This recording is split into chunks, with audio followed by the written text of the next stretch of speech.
to bring people together well. So first of all, you have to have a real mapping of who are the people that need to be in the room, which isn't necessarily a room, but you know what I mean.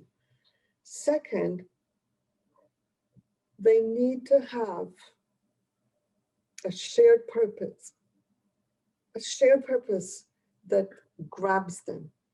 So one of the things that I heard about, for example, is that there have been successful processes in the US in communities that have what are called brownfields.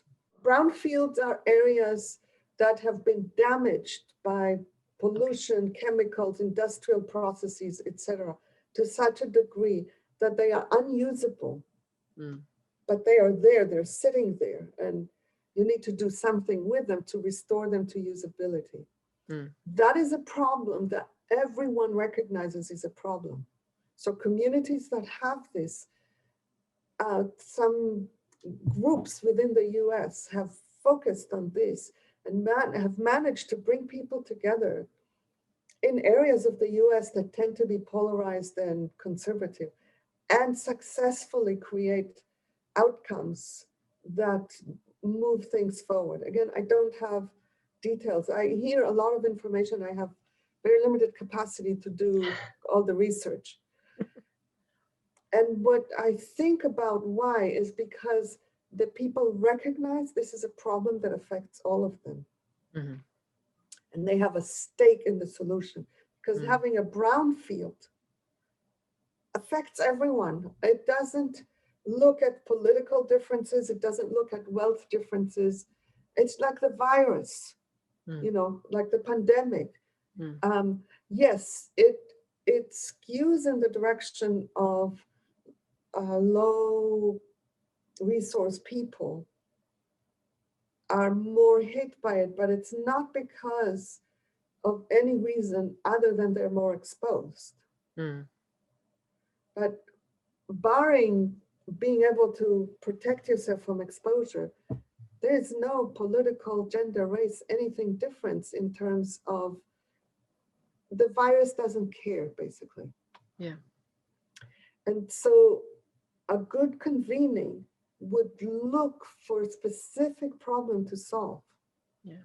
that most people would go, yeah, that we really need to solve that.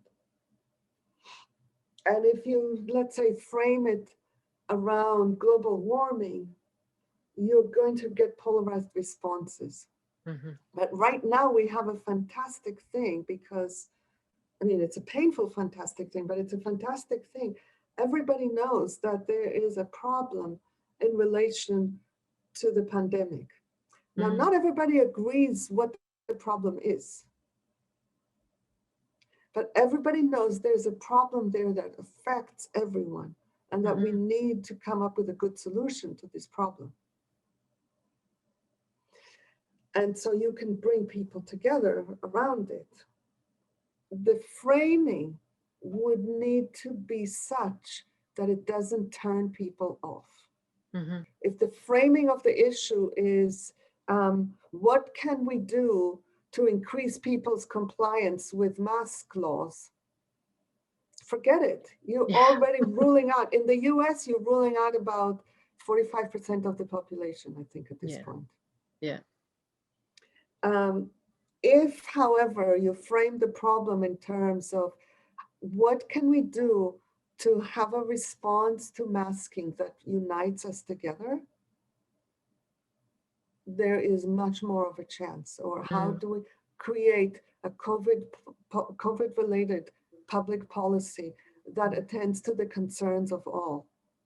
So that's a condition. You need to have a problem that everybody recognizes as a problem so you can get a shared purpose that people don't have to compromise already to even come into the room. Second, you need to frame it in a way that depolarizes, that invites people into a, a focus on solution, not on opinion. Mm. So you need to keep it practical rather than ideological. Mm. Because if you bring people into a process to discuss things, you this is why people say opinions are cheap. If your life doesn't depend on it, if you don't have a problem to solve, if you haven't been mobilized to care about people that have different opinions from yours, if you don't have a stake in the solution, if you haven't agreed to care for the whole, Mm. you can just spew out your opinions. Mm. But if you are there and you are made to remember that solving a problem in a way that works for you and doesn't work for the people who disagree with you is fundamentally not better than solving a problem in a way that works for those who disagree with you but not for you. Mm. So you're not required to agree that a solution that works for everyone exists. You don't know. That's an empirical question. Mm. But it helps for you to accept the principle that the more people a solution works for, the more likely it is to have staying power. Mm-hmm.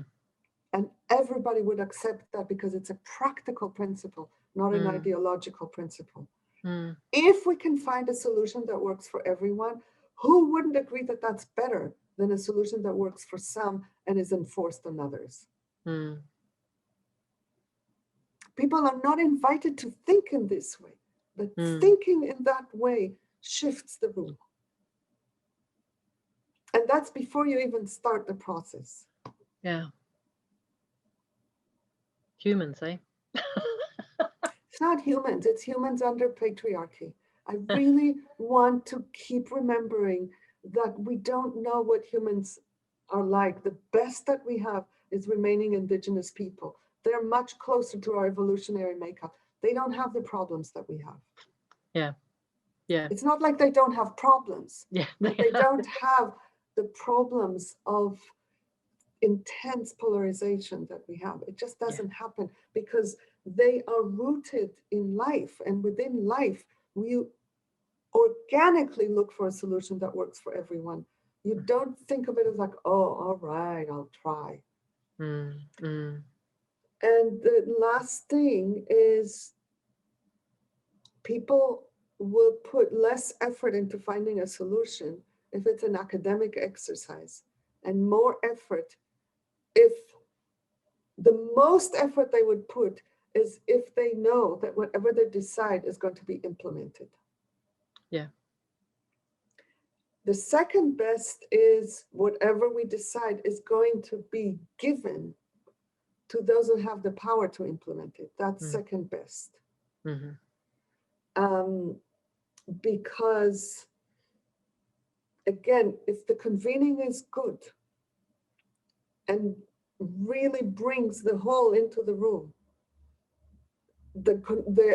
all the people who are there agree on the solution and it's presented both publicly and to policymakers, it's going to be really difficult for the policymakers to say, well, we're not going to do this. Mm-hmm.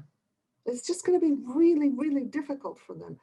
That force is the moral authority, and that's what I believe we need to bank on is moral authority. It doesn't have a lot of theorizing or currency. People don't think in moral terms, Mm.